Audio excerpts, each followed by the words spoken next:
My name's Ed Piskor. I'm Jim Rugg. Jim, today we're going to be talking about a classic independent comic by Charles Burns, Black Hole. First, little business at hand. My latest comic, Octobriana 1976, world's first blacklight comic, in stores everywhere, selling quickly, which is awesome. Yes, sir. And now it's available on Comixology. Great. Both the comic book in all three editions, that's one bundle, and also the Process zine, which has been flying off of my web store. So if you're into Comixology, if that's where you get your books, now you can read Octobriana 1976. Just to clarify, Process Zine is its own independent piece or included with the bundle? Process Zine's its own independent piece, 350 pages of every detail about the making of this book, scans of original art, basically going through all the drafts of writing this, producing this, and good response to that. So great. Both of those things are available now, both on my website and on Comixology. Right now, serializing my comic Red Room on Patreon, patreon.com/Ed Piskor, and issue 1 is going to be up there in total this coming Tuesday. So $3 will get you the complete archive. Been on the grind pretty hardcore. This is the latest page I drew right That's there. amazing. And it's going to be a splash. And this is what we do during COVID times, man, when we're not playing on fucking the computer. When we're not editing videos. Look at that. That's an awesome pick. That great stack. Anyhow, man, $3 get you the archive. That's for the early adopters. There'll be a print edition of Red Room in 2021. We're dotting the I's and crossing the T's as we speak, man. But task at hand, the great Black Hole comic by Charles Burns, man. First serialized in 12 amazing issues of comics, of must-see comics, event comics. Whenever one of these suckers would come out, you stop what you're doing and you go across the street from the comic shop, get you a coffee or a tea, and read this baby. I remember literally doing that, Ed, Totally. with you guys when we would meet up on New Comic Wednesdays. I can remember the last issue coming out and Mark Zingarelli being surprised that we were reading this. I guess we were too young for it or something in his mind. But this was one of the first black and white indie comics I got hold of. It started out at Kitchen Sink, and I was probably buying like Xenozoic Tales or something, through their catalog, through their mail order, and just whatever looked interesting. And so I picked up the first couple issues of this, and as we're going to see, no comic looks like this comic. No. I was, trying to ink with brushes and stuff, and I got hold of this thing, and it completely warped my whole vision of what comics could look like. Like, this thing looked like it was coming out of a comic book machine, and I had never seen anything like it. Fell in love with it. It's a horror comic. We're here in, Halloween month, but that horror comic appealed to me. It felt like the movies that I was trying to find. It felt like the books I was trying to read. And there weren't a lot of great horror comics, new horror comics at the time. This stuff just really stood out and made a mark. Look at our girl. Look at that great background we have. It's beautiful, man. This comic is beautiful on top of beautiful, and it's great from the get-go. We're going to opt to look through the completed graphic novel because the glossy pages just don't lend well to our lighting situation, man. So it's like a matte finish, standard cut, almost archival newsprint on the graphic novel. We'll use that. Word on production. So that glossy paper, I think it's really great for inking because the ink doesn't bleed at all. It's razor sharp. Yeah. However, it was a mistake. That was not what Charles Burns wanted, apparently. Oh, really? But once the first issue came back, he wanted the book to look consistent, so he stuck with it. And then when we get to the collected edition, he gets a chance to revamp that. And so picks a different paper. Whenever I did Street Angel, we called the art director of the Black Hole book, and we're like, what's the paper for this? Because that's the pinnacle. If you're trying to reproduce sharp black lines on paper, Black Hole is your Bible. Right. I think of a trinity of these 1990s anal retentive, super meticulous cartoonists. It would be Klaus, Chris Ware, Charles Burns. Those are the guys that come to mind when it comes to this like extremely rigorous, like as you said, machine created kind of comic book aesthetic. The difference between Burns and those guys, though, is I don't know Charles Burns, man, but there's a little psychedelia to his work, we'll say, that Klaus and Ware just don't have in their comics. Their stuff has a more rigid kind of aesthetic, more constipated, we'll say, man. There's definitely a tonal difference, and this story, it's a coming of age story. It's about high school kids who an infection, I don't know if it's just this town or if it's everywhere, but an infection is in this town, and it's basically an STD that's spread through the teenagers having sex. It's a very different subject matter than most of what Chris Ware and Dan Clowes are doing. I think a lot of their work is older, something like Ghost World notwithstanding, but a lot of their work, it's adult characters. This is clearly rooted in high school kids. Sure. And everything that comes with that. I would put it, my note says coming of age. Mm-hmm. It's a pretty hard coming of age story, but it's still in that situation of like these kids transitioning from that high school age and through, whatever follows that. Yeah, this is the young adult comic for Eddie P. There you go. And you talk about the bug, the disease that these kids get, and you think about it in the hands of like a lesser cartoonist, how goose chills bad the metaphor can be applied, and all of that. This is handled extremely well. Yeah, I found rereading it at this time even, of course, more disturbing, because what happens is a lot of these kids, once they contract it, some of the symptoms are visible and they just have to disappear. They basically go live in the woods almost like a leper colony or something. Right. But some of them can pass. Sometimes the visibility of the disease might be something that's concealed by a shirt. And so they get to still kind of interact, go to school, live with their families, and keep it hidden. It feels a lot like, now's a strange time to read a book about a disease like this. Sure. Is the term allegory for just pregnancy in general? Because knowing that this potential is out there, these kids are still fucking without rubbers and stuff. Right. Yeah. I thought about that as an adult. In my mind, it's like, in some cases, they see the person's infected and they still go through with it. And I'm like, why would you do that? I guess I forget what it's like to be 18. This page came to Pittsburgh and was a part of a traveling exhibition. I don't know what the exhibition was called, but we were lucky enough to get it here at Carnegie Mellon University. And I knew Charles Burns from Comic Book Confidential. His Big Baby story, he gave a little bit of a read through in that documentary. So I knew his style, I knew his work, and I had a couple of the second volume issues of Raw before I got a hold of this thing, man. But to see that original, one of the things that came to mind immediately was like, this guy he's this good and he doesn't use whiteout. Right. And this is sitting on top of an artist edition that has, I don't know, the first 4 issues or something 4 or reproduced 5. And then some odds and ends. And it's exactly what you say. You don't see whiteout. I don't know if you see it at all. Like, it's almost not a tool in his arsenal. I had the same response. I saw those original pages in that show, and they killed me. They were flawless, where usually the reason you shrink the artwork down is to tighten it up. It looked perfect, full size. Yeah.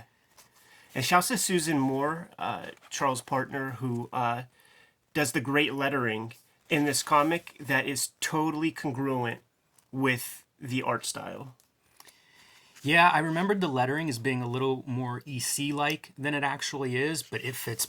It is perfect. Yeah, nice, confident, bold line. I wonder if they work in assembly line method, and the letterer is tasked with rolling panel borders as well. I wonder that too, because again, in the artist edition, you see it's all perfect. Charles Burns' style is also one of these very rare styles where I'm happy to see him draw anything. The most mundane pedestrian scene looks freaking exquisite. But then when you get to something like this, a little head trip sequence, even more phenomenal. Yeah, and so being a coming-of-age story in high school and kids having sex when they shouldn't, there's also a lot of drug use. Yeah. And you see it, I think, like some of these panels, this is a kid passing out, dissecting that frog, and it's just too much for him, which is handled pretty well. But you'll see these drug trips, you'll see this kind of like flashback, dreamlike stages that happen a lot in this book, and he handles it perfectly. Like, the art style's perfectly suited, and it's just what you said. It displays his ability to draw everything, from the mundane of sitting in a classroom to the psychedelia of taking LSD and, having these bad trips and things. And he handles it all with the same kind of incredible style and flair.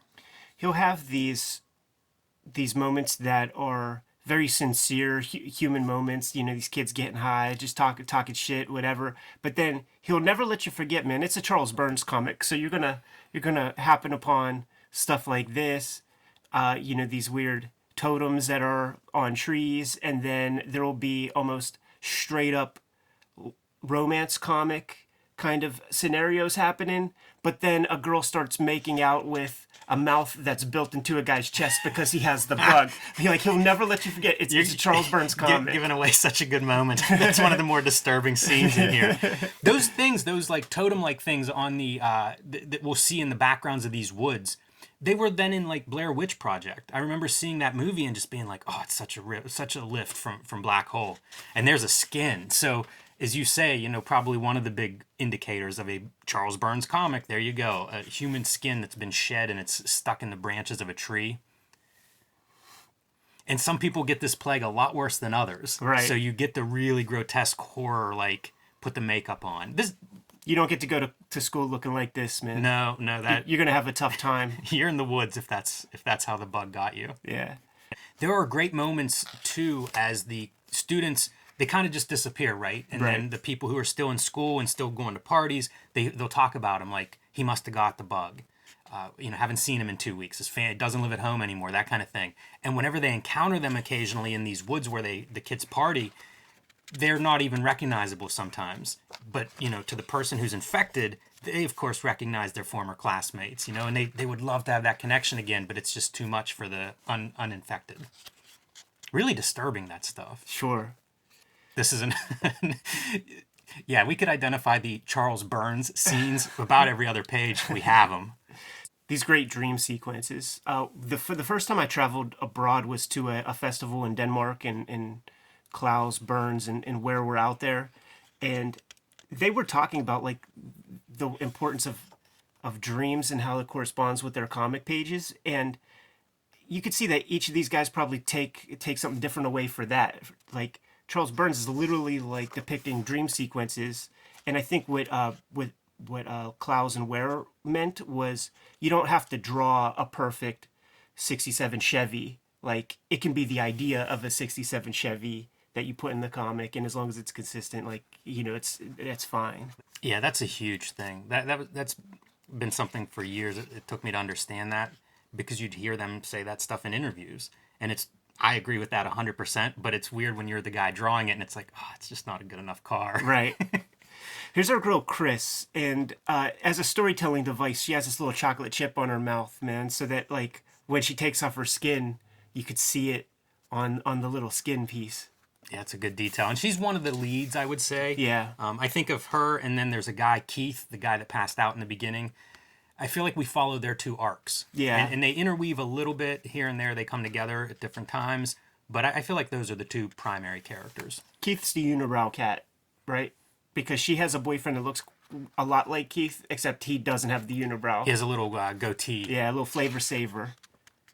It's interesting whenever you see Burns deviate from the kind of the brush inking, you know, like he'll do a few different variations, like a grass texture or something in the background, or a rock texture in the background. It's a little bit of a finer grade, and he does it really well where we're seeing like foliage in the background and it's a finer line. Yeah. And so that finer detail recedes. You know, we have a big, thick, bold black line in the foreground and in a lot of this art, but the background then kind of steps back from that.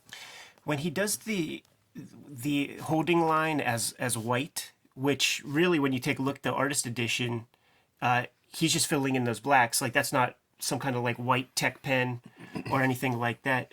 Before we put the camera on, we were talking about the luminosity of the characters, the way he inks this stuff, and every single panel, the style lends to making sure that we know full well what the focal point each panel is, because he sheds light quite literally on the characters' faces. Yeah, great example of that right here. See, this is the part where it's like, it's getting, we have a spread of a romance comic. It's not going to last for long.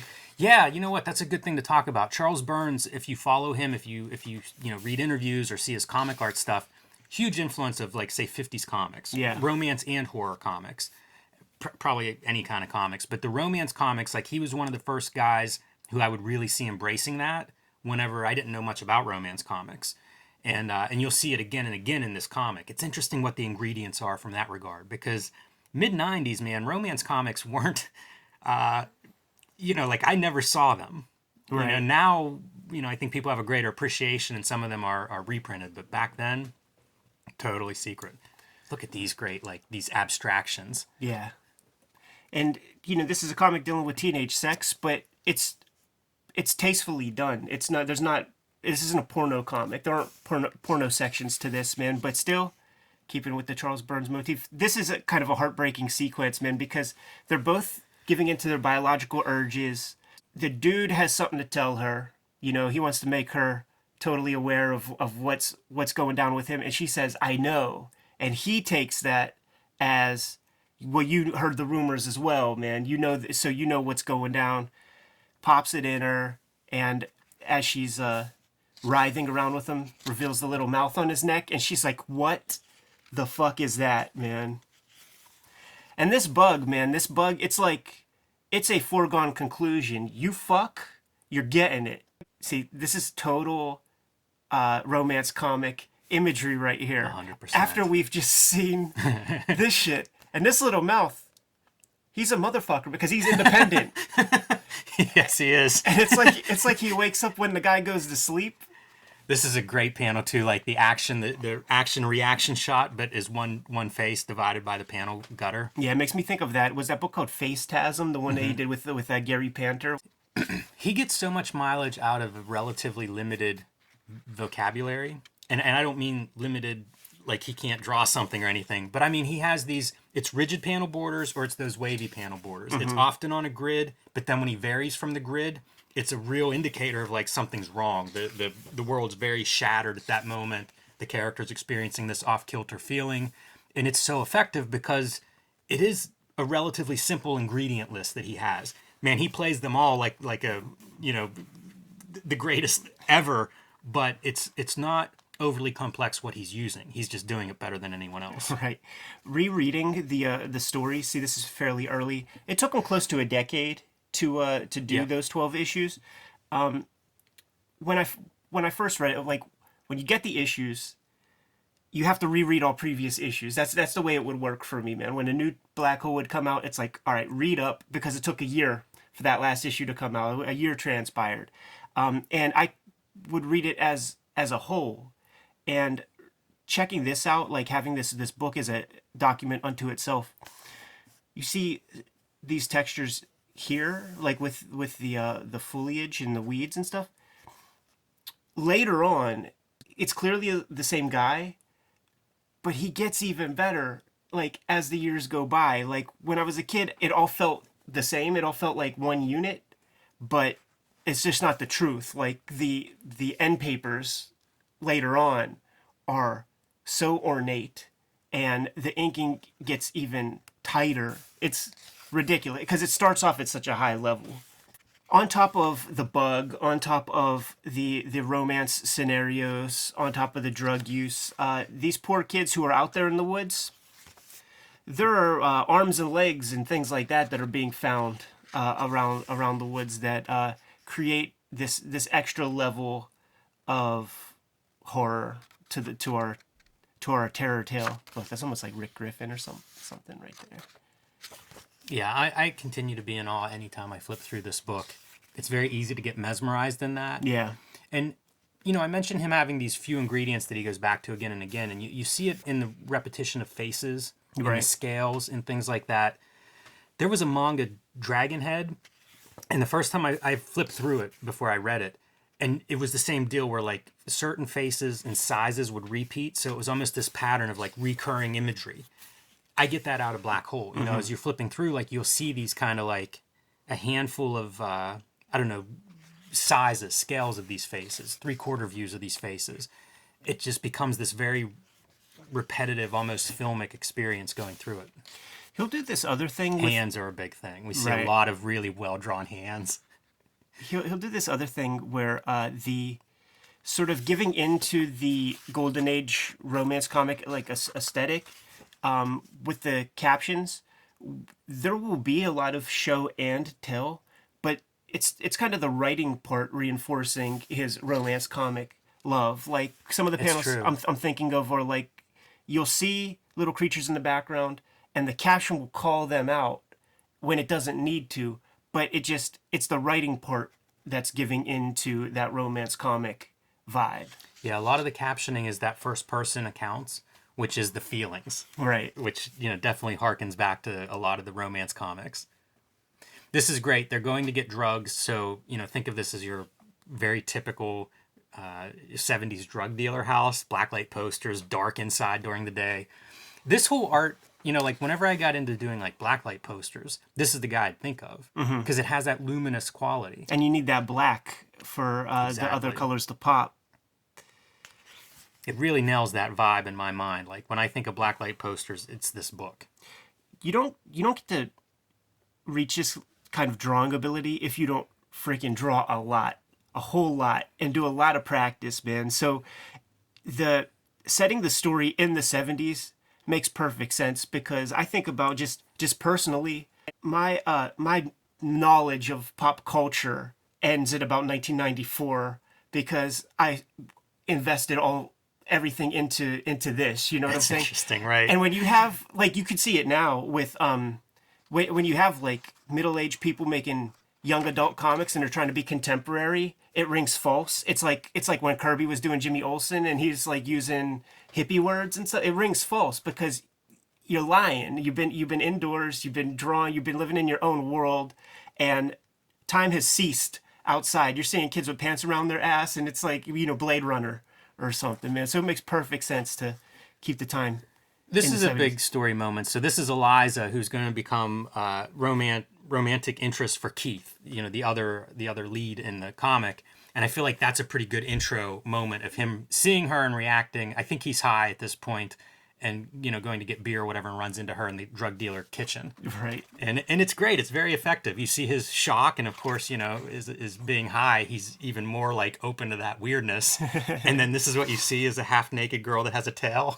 It's a perfect thread too because it's that classic thing of like can't be with the one you love, so love the one you're with kind of thing because Keith is digging on Chris. Like he would very much rather be with her, but he'll settle for the girl with the tail. Some nice characterization as she covers up and does like a little fun dance there. Right. Very playful. Yeah. Burns is cool because like she's super attractive except for like this one little quirk of a tail. He does stuff that surprises me because this kind of absolutely mechanical, precision in art, I would expect it to be stiff. Right. And somehow it's not stiff at all. Like there's a No. lot of life in his characters. When he does these straight edges, do you think that he's using the orange rapidograph? I assume. And this is such a great sequence. Like he's following her to her bedroom, and he sees the tail wagging, and he's like, "I'm starting to get hard." Keeping up that Burns weirdness, man. This is awesome. Yes. So she's an artist, and this is her like basement room in this drug dealer house full of the art that she makes. Super cool, and a chance to see like Burns' other styles. If Yeah. you see like free shit, a His zine that he used to sketchbooks. do, sketchbooks, you'll see that he, this is him drawing, much like Chris Ware's sketchbooks. When you see them, and it's like, oh geez, Acme Novelty, he's choosing to draw in this style. Of course, Burns can draw with whatever tool you give him, and in a variety of styles. Some of it, I think, does look like a pen line. Yeah. But I don't know. If you look at the originals of these are paste stubs. Uh-huh. So he's playing with, like, Hard I think they look contrast. exactly the way he wants them to look. So they Yeah. may be photocopied, to get the effect that he wants before he assembles that Sure. background. That's super interesting because like this is stuff probably just from his sketchbooks. I assume, yeah. It's really fun in a way. It's like you're in his brain in this room. Right. And like he had a very like sort of healthy career doing those vinyl toys, like the Aurora model kit toys, but like it would be guys like this, except like with an eyeball face or something. When he was doing these single issues and like one would come out a year and you would see an interview with him or whatever, they would ask him like, how do you sort of keep your head above water doing this one issue? Like we know what the royalties are with, selling one unit of a $3 comic in 1995. How do you keep your head above water? And he would always say like, he has an illustration part of his career. And I really always wondered what that meant because we seen the Iggy Pop cover. We saw the Altoids ads, right? But I always think of the Crumb Entertainment Weekly piece. sure, are there like American greeting cards out there or something that he has to like use some kind of fake style or like coloring book? Like opportunities were out there more plentifully than there are now for illustration, but still the bulk of those opportunities for an illustrator in the 90s, the like coloring book and like stuff like that would be akin to a photographer having to do like wedding photography to make their nut, you know, like it was out there. He would do a killer comic book. Coloring book. Coloring book. Yeah, Yeah. he'd do a killer coloring book. Man, I can't believe he hasn't released one of those that I know. He did one early in his career as like Self-published, a yeah. yeah, right, as an early project. But it's surprising to me that somebody hasn't capitalized on that. Thick black line would be perfect as a Yeah. coloring book. He also he used to, like, I used to get paper samples, you know, Right. when I was a designer, and he worked with one of those big paper companies where like he would do a lot of stuff that would then go through their samples, you know, Yeah. to show off like the different papers they had, how color would reproduce, and you can find those on eBay and stuff. So definitely he was a celebrated illustrator too. It's not like he was, you know, middle of the road Right. scraping for jobs. I think he was a sought after guy. Look at this transition, right? Naked dude standing right there, right? Hot dog on a skewer. And dude, that's a That's a Hills, veiny dog. that's a Hills department store hot dog that was sitting on that little rounder thing, getting pimples and zits and all kinds of things. And these are our guys out in the woods who have the bug, right? She's an interesting character to me because you never know, you don't know what she has. You don't know what's under her gear. She's with the crew. She has the bug, but we don't know. That's funny. It's what her almost malady like is. the one character in Breakfast Club who's in detention because she has nothing better to do. Right. It might be a normal girl who just gets a little more attention here at the fire than she does in school. Speaking of the fire and lighting, like look at how well lit those faces are based on the idea of they're being lit by this fire. Incredible control of lighting. Yeah, so much black on the page, man. So and just the like that white just pops everything that's important in the panel. His ability to do like white as an outline is something that it's really hard to do. Very few people do it and do it well. When you see it at this level, like that's what Jimmy's talking about too, man. And he does it a lot. You know, like that's again part of that vocabulary. Yeah, look at that. Super effective. You know, leaf textures, wood bark, dirt, grass. We see this guy as like kind of like a reoccurring character, sort of always from a back 3/4 view, man, like shot from a neutral position. This is Dave. He is probably maybe a fourth lead type. He's kind of the leader of this group of people out in the woods. And so this guy must be, I don't know, an early person that was infected with it or somebody who has it worse because he doesn't really hang out with the group, but a little bit. You know, like he's around them, but stays kind of away from the actual like group going, hanging out and stuff. Look at these textures, dude. Yeah. This is why the book would come out. The issues would come out 32 pages a year. And in Comic Art Magazine, it went through his process a little bit with like how he constructs. Their example was a cover image, and it's about 5 rounds of penciling before ink even hits the paper. Yeah. It's a lot of flipping the image and getting everything to get as tight as possible. He's one of the guys that like pencils extremely tightly and then adds extremely tight inking over top of it. I think you have to if you're doing this level of detail. Yeah. It would be hard to make that up on the page, especially without using whiteout. This is, I think, just another great composition, the reflection in the mirror as she's walking out of the bathroom. It's very deft drawing. Yeah, that's a good depiction of space, outside space. This is one that paused me because this is a harder thing to draw than you think. Right. You know, depicting that kind of school campus, it just makes sense to me. And I wouldn't draw it that way. So to see it done well is like, okay, yeah, that's someone that knows what they're doing. And there are glimpses of some of that different texture on the ground.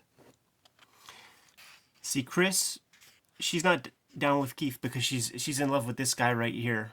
And she has the bug, so he's helping her move into the woods out there. So this is, I mentioned how he'll start with these grids, and then as we get into, say, a drug or a drunken state, the grid starts to warp. and you see it even in the grid, like perfect 6-panel grid, and then you see it starting to slide. And by this point, it's just montage-like, Right. and then slowly sort of coming back together.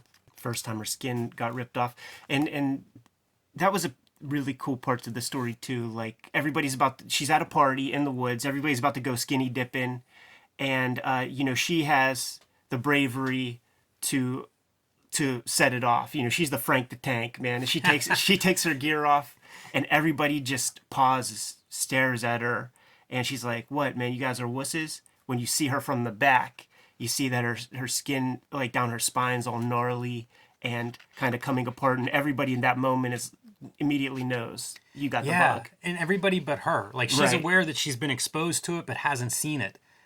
She, I'm sure, wouldn't have gone skinny dipping in front of everyone, exposing herself if she knew. Yeah. And so then everybody acts differently after that moment, and it's a surprise to her whenever it's revealed. Like, and I guess we're gonna see that probably. When she pops into the water and she's kind of thinking about like how the tone changed, she just thinks that maybe she has like a little stain on her drawers. Then everybody sees that shit. I think we're coming to the quintessential Charles Burns romance comic spread. Should I turn the page, Jimmy? You should, but it's great writing. Like that idea that she's exposed before she even really knows it. That's pretty good writing for a teen. Yeah, yeah, but let's get back to her making out with his little neck mouth. And it freaks him out?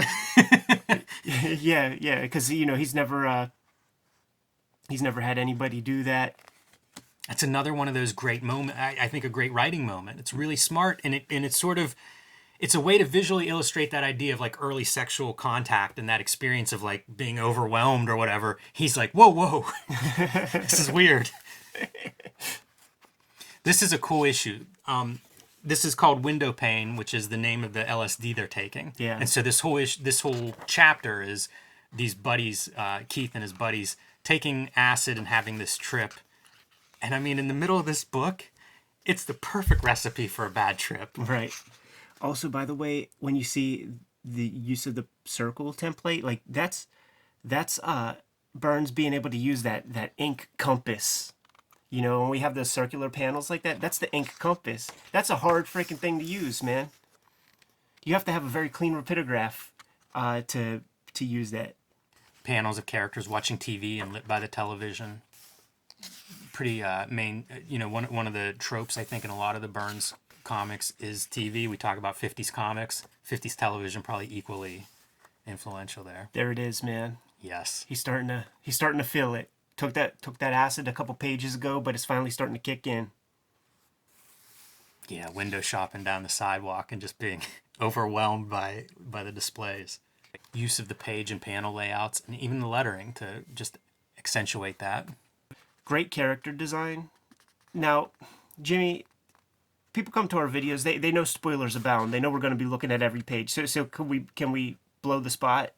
Because this is like our villain of the comic, and the thing about the character design, and Burns will play it up more as we see him later, but part of his disease gives him this concerned looking brow that makes him look really freaking innocent. And then when you see that he's the villain, it creates like cognitive dissonance to me in a way. That's interesting. I thought you were going to go the other way because his mouth is so deformed, like he's monstrous. He's monstrous, but like watch when You're right. see his brow. No, I agree with that part. Yeah. This is another thing about like, see, they'll revisit like the coastline, and this is Burns' gravel texture in like say 1997 or something. Watch when we get to the end of the story and see what he does with that brush. See, keep all of this in mind. Also note as you're watching at home how little black there is on this page, relatively speaking. It's a daylight scene and it feels like daylight. The water's so hard. Transition back into nighttime. Oh yeah, that's right, man. The mouth, like when he goes to sleep, that little mouth wakes up. Such a creepy design.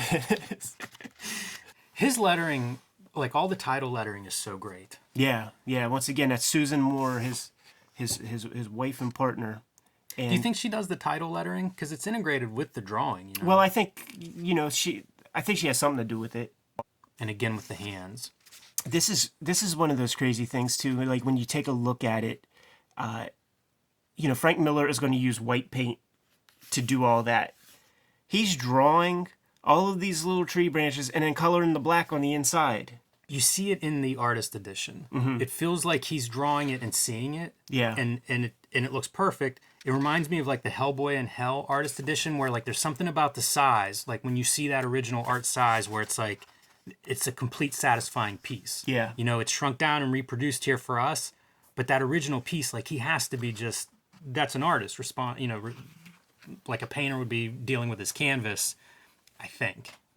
Perfect 70s bedroom. We got the Bob Dylan joint. Yeah, all Got this a stuff John on the Lennon. walls is always fun.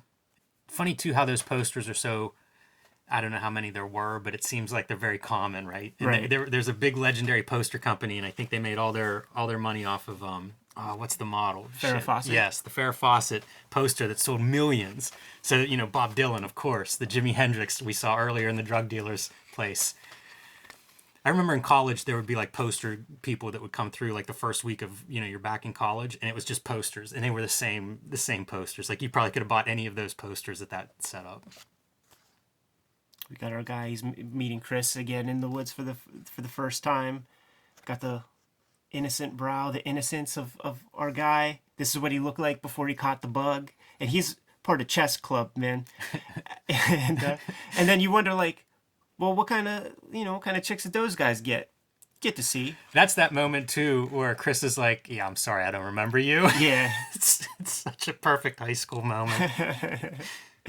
For a while, this was talked about being made into a movie, and Neil Gaiman was like the name attached to adapt it. Right. I'm often surprised when stuff like this we don't have a movie of it. Because it's so well developed, like that's a scene that would be in any teen movie, right? The kid has the crush on her for 8 years of sitting next to her, and she doesn't know. Yeah, I think it's there's so many good moments. I think that it's hard to crack the code on this because it's such a there's so much to this work. How do you get that into 90 minutes or the modern day movie, which is 2 hours and 90 minutes? Fair enough. Yeah, I mean, in this age of television shows, it feels like this would be very episodic too. The chapters are so self-contained, and they advance so much. So we're back to Eliza, the girl with the tail. He's back looking for drugs. You can see his evolution. He's got a haircut. He's cleaned up. He's got a job. He's grown up, coming of age. She is not looking as good. Yes, this is around the point too where Burns' writing levels up because he's now playing with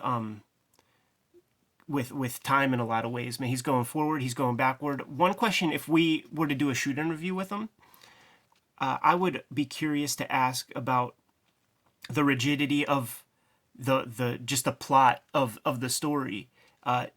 Did you have like bullet points for the forthcoming issues, and then work on the writing sort of as it came up? Did you leave a lot of room? You knew what the ending was. Did you leave the middle to sort of play with? Because he's such a rigid artist. I don't know if you turn that off with the writer part, so I'm very curious about that. The stuff that is built in the beginning, sort of everything has its payoff, so it feels constructed. But that's a question to ask him. Everybody, all these characters too, are very, I don't want to say self-absorbed and narcissistic, but they all have their own problems, and they're all sort of, they all dwell on them. Whenever they get a chance to talk, we're going to hear about what they're going through.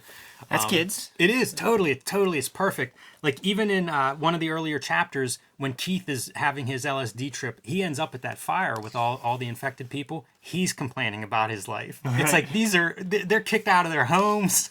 Their whole life is in turmoil. He's the one complaining.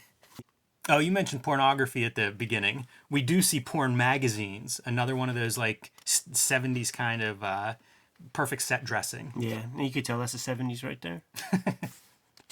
Oh, yeah, right.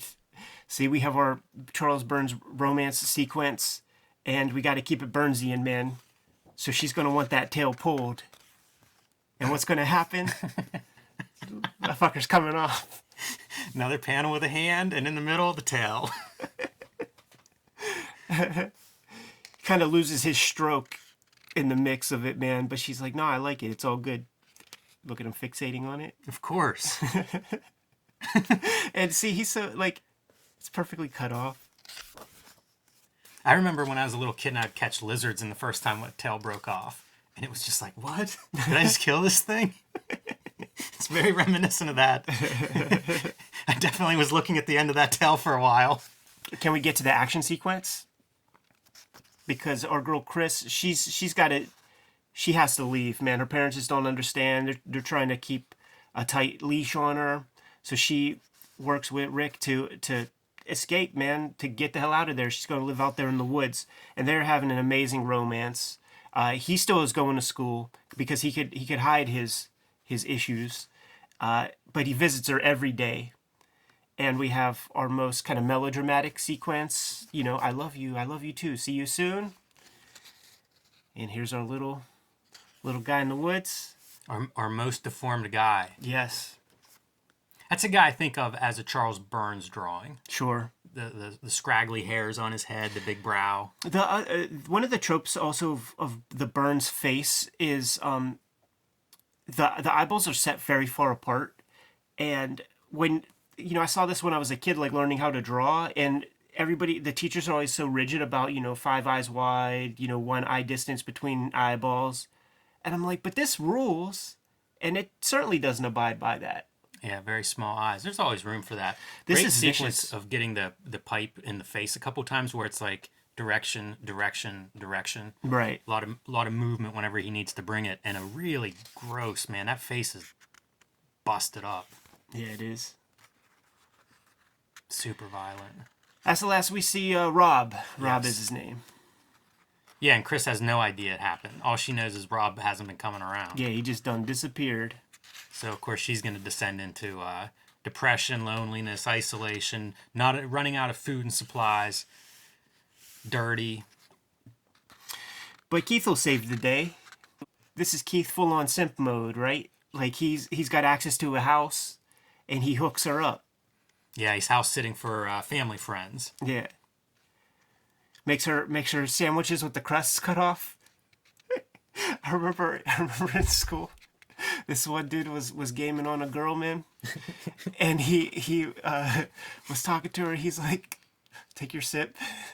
He's like, "What kind of lunch meat you like?"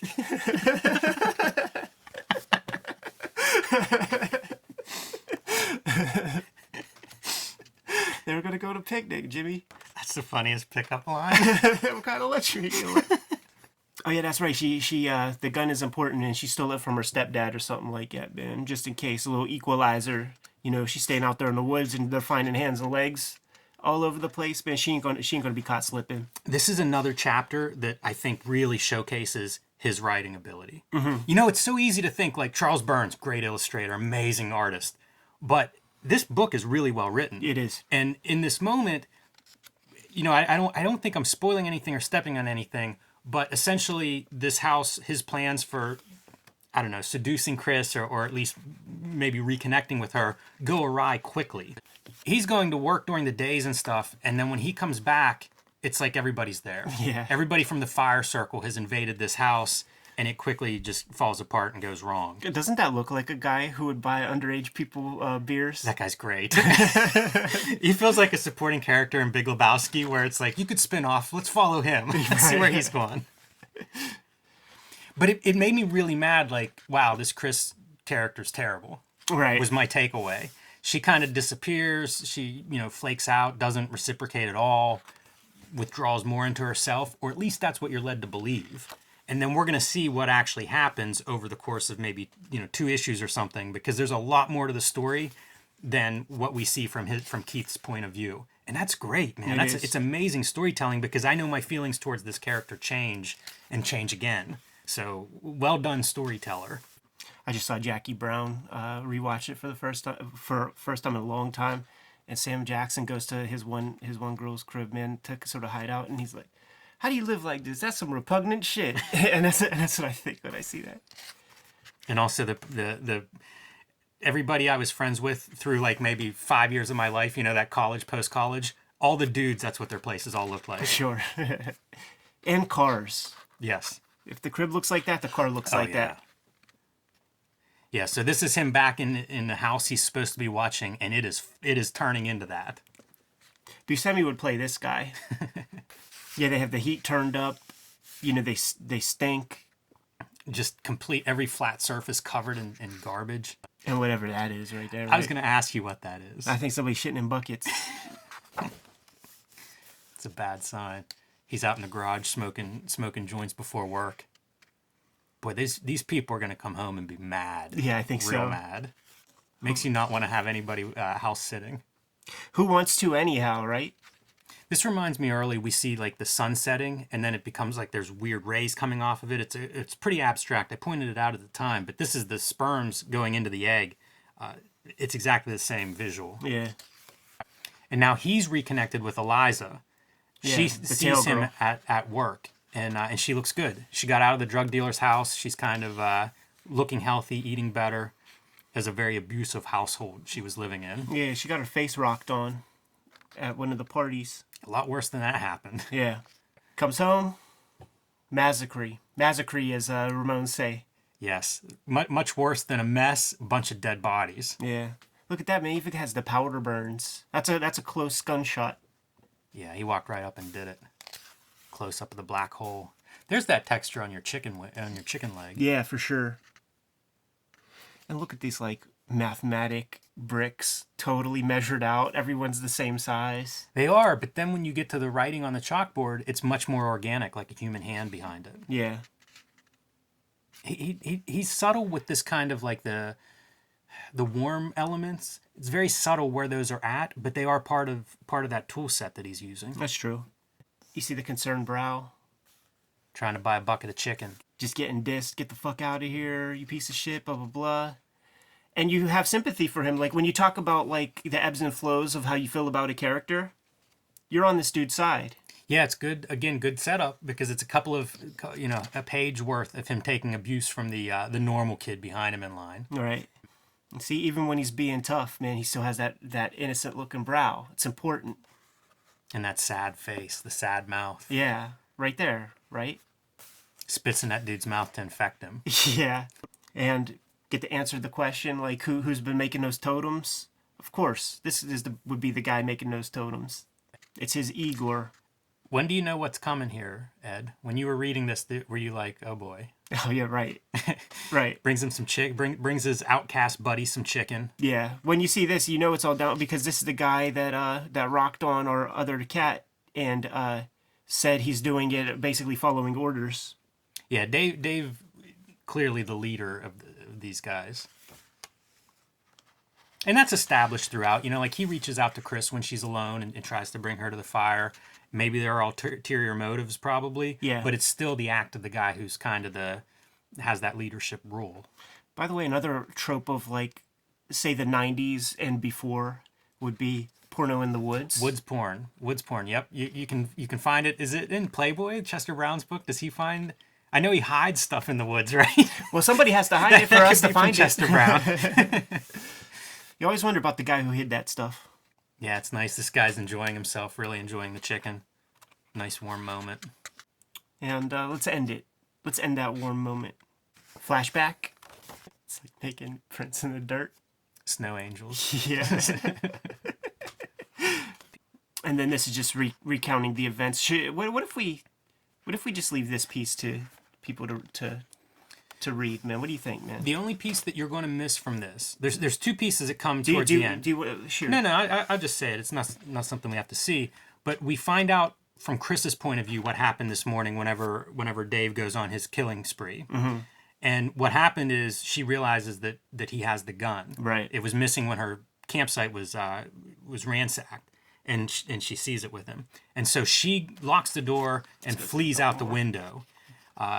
And tries to kind of like get back to life. And some of these people that are infected, the infections start to go away. It's almost like they age out of them.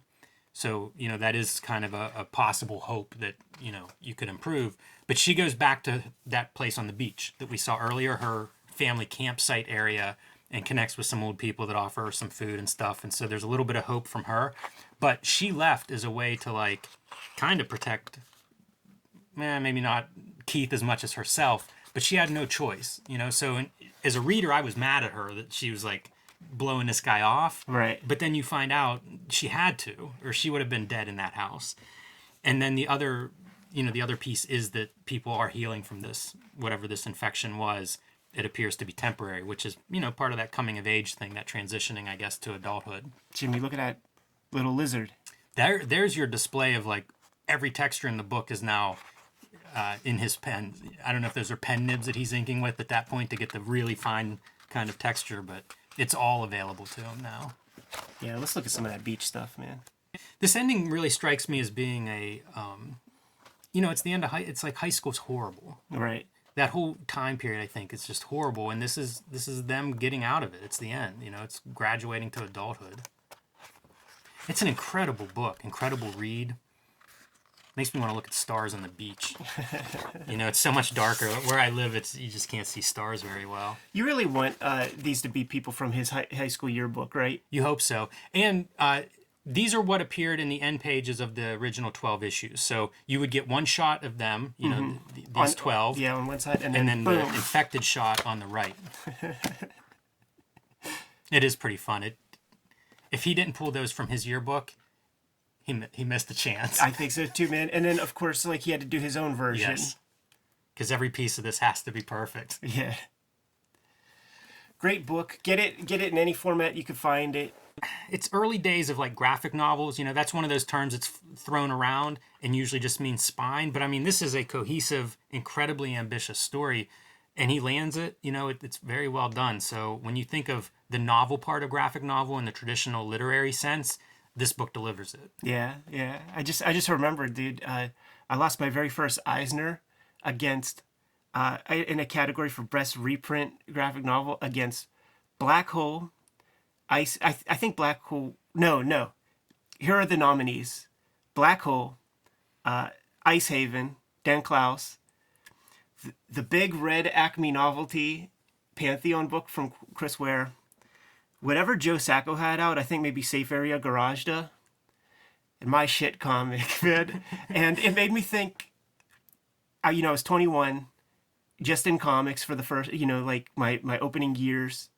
And I remember as a kid seeing the Eisner nominations every year in the back of like whatever Comics Journal or wherever you would see that, maybe Wizard, and always thinking like, man, I sure would hate to be that one wild card, because like every category had like one wild card shit comic, and they still kind of do, like one wild card shit comic that doesn't belong there, but somebody on that governing committee is friends with this person or however that works.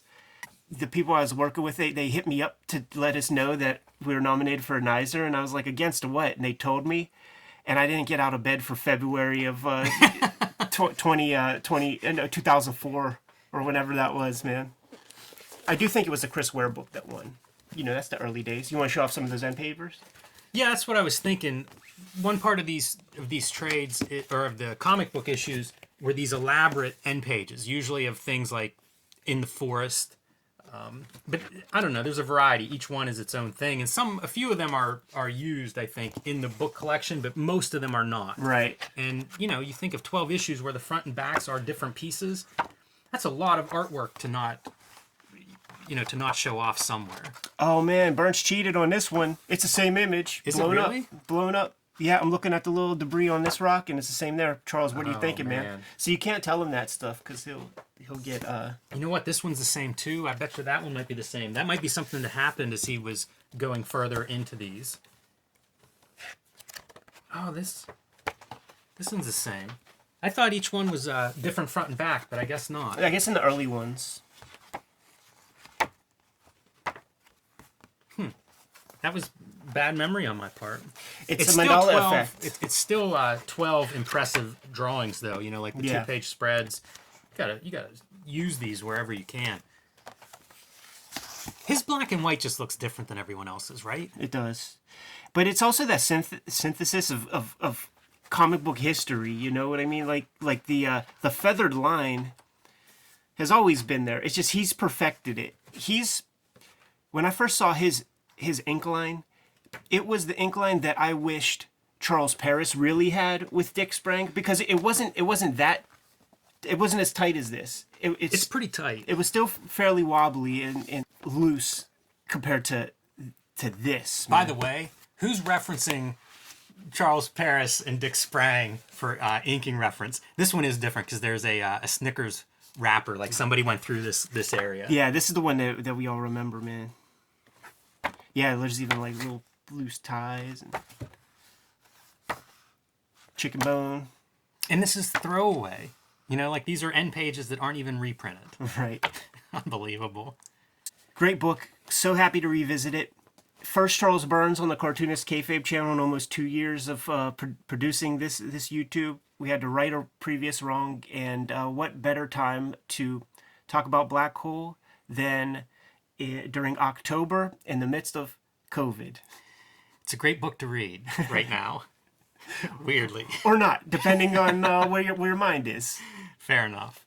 Kayfabers, like, follow, subscribe to the YouTube channel. Hit the bell. We'll notify you when new vids are available. Octobrion is in stores now on Comixology as well, so get it in whatever flavor you like. But if you see it in person, you got to scoop it up because it's going to be worth $700 this time next year. Patreon.com/EdPiskor. I'm serializing my Red Room comics for the early adopters. $3 will get you the complete archive. You can subscribe to the Cartoonist Kayfabe e-newsletter at the links below this video. You can find Cartoonist Kayfabe t-shirts and merchandise at the links below this video. Give them one more marching order and let's get that out of here, Jimmy. Read more comics.